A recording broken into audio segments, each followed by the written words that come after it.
this video, we're going to look at how Excel can import and export data for you to use.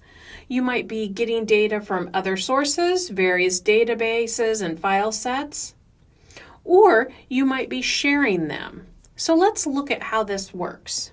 You can import various databases and file sets into Excel. Most commonly, these will be .txt or text files or .csv files. Excel can treat these differently, so let's look at how you can do this. So I've set up a worksheet and named that Import Data from TXT. I'm going to go up to my top ribbon and click on Data. From here, I'm going to click Get External Data, and I'm going to import from text.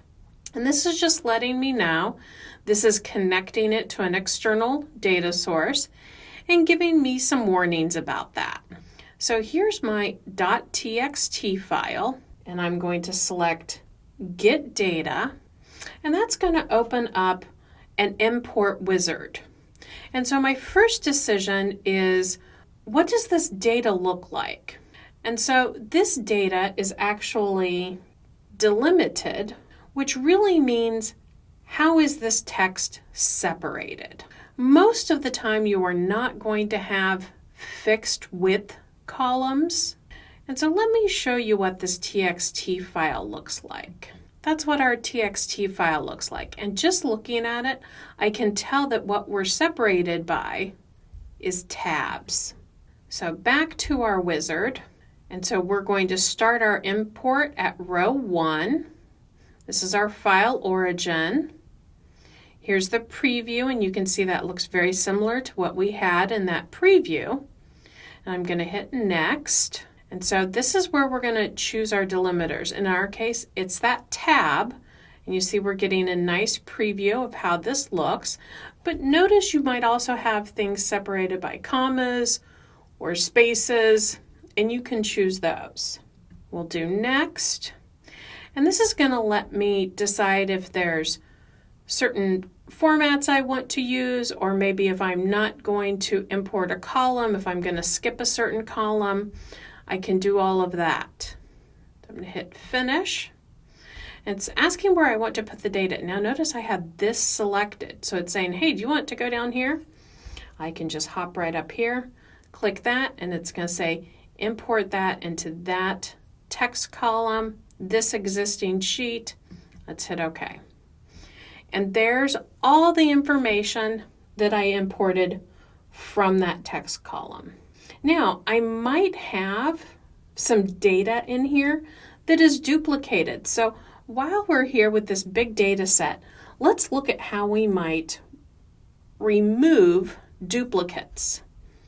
So I'm going to search for those in my first name, last name column, which is column C. And instead of using this Remove Duplicates feature, I'm going to go to my Home tab and then Conditional Formatting, Highlight Cell Rules, and Duplicate Values. I'm going to just accept the defaults here. This just lets you specify the style and selection of those. I'm going to hit OK. So you can see it's highlighting those red.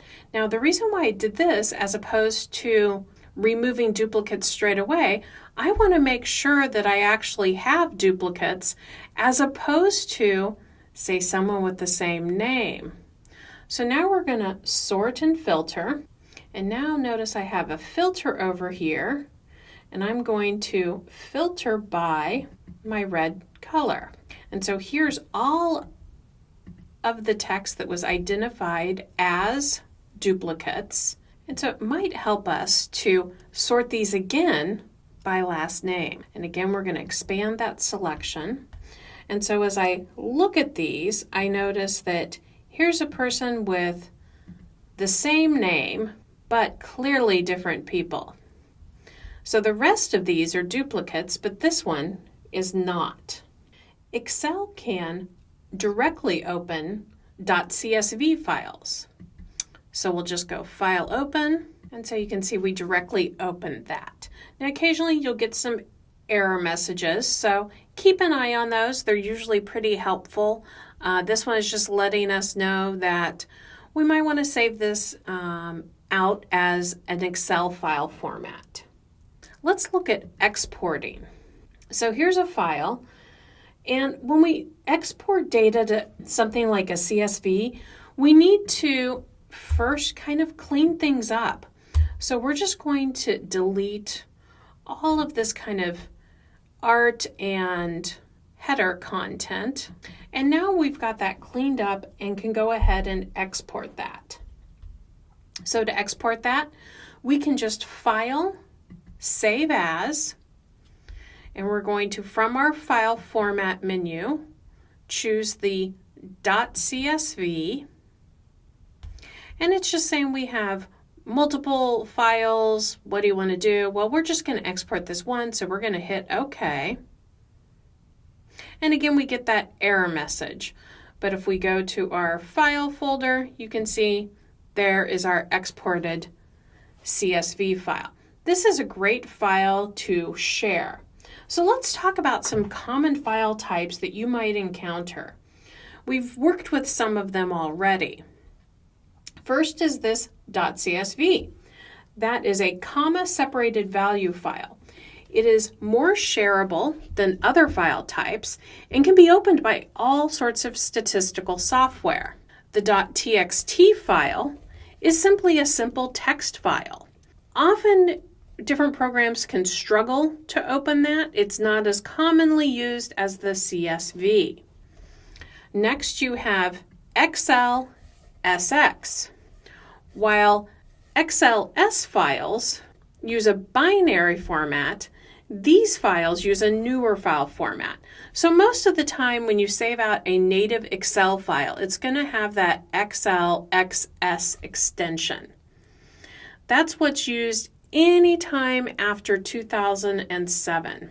And finally, you have a PDF format. This preserves document formatting and enables file sharing. And we'll look at how to create PDFs when we get to our chart video. I've linked some additional information about different file types you might encounter and how to work with those in Excel. In our next video, we're going to look at basic operations and formulas.